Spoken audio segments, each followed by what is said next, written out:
বাংলাদেশের মাটিতে পা দিয়ে ডক্টর ইউনূস কিন্তু অত্যন্ত গুরুত্বপূর্ণ একটা কথা বলছেন, যেটা এর আগে কোনো রাষ্ট্রপ্রধান বলে নাই। আপনারা নোটিস করছেন কিনা আমি জানি না, তো আমি কিন্তু নোটিস করছি।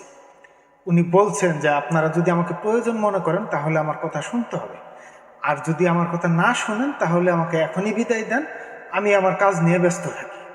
এটা কিন্তু শুধুমাত্র একটা কথা না, এটা হলো অনেক কথার এক কথা। বর্তমানে দেশে যে ধ্বংসযজ্ঞ চলছে, উনি কিন্তু এটাকে ইমিডিয়েট বন্ধ করতে বলছেন, এবং ভবিষ্যতে কেউ এই ধরনের কাজ করতে পারবে না কোনো দিন, সেটাও কিন্তু এই কথার মধ্যে ইঙ্গিত দেয়।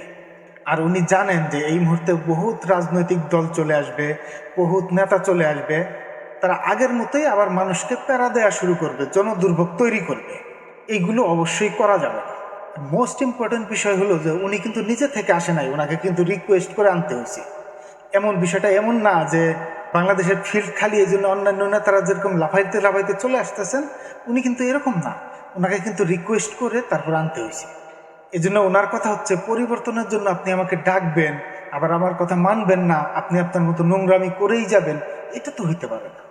আসলে ব্যক্তি বা নাগরিক যদি নিজে নিজে পরিবর্তন না হয়, ডক্টর ইউনূস কেন, মহা কেউ আসলেও রাষ্ট্র পরিবর্তন করতে পারবে। আপনাকে কিচ্ছু করতে হবে না, আপনি শুধু আপনার নিজের কাজটা ঠিক মতো করুন, আমার কাজটা আমাকে ঠিক মতো করতে দিন। খেয়াল করবেন, আমি কিন্তু বলছি ঠিক মতো করবেন। ঠিক মতো মানে কি? আপনি আপনার কাজ করতে যে ঘুষ, দুর্নীতি, অন্যায় কোনোটাই করতে পারবেন না।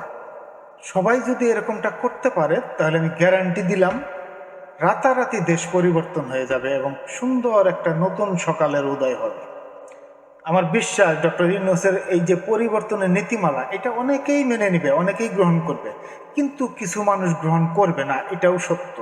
তারা আগের মতোই দুর্নীতি, অত্যাচার এগুলো চালানোর চেষ্টা করবে, কারণ তাদের অভ্যাস হয়ে গেছে। এখন পাবলিক হিসাবে আমার আপনার কি ভূমিকা হবে, সেটা অবশ্যই কমেন্ট করে জানাবেন, তাহলে আমি ওইভাবেই প্রিপারেশন নিব।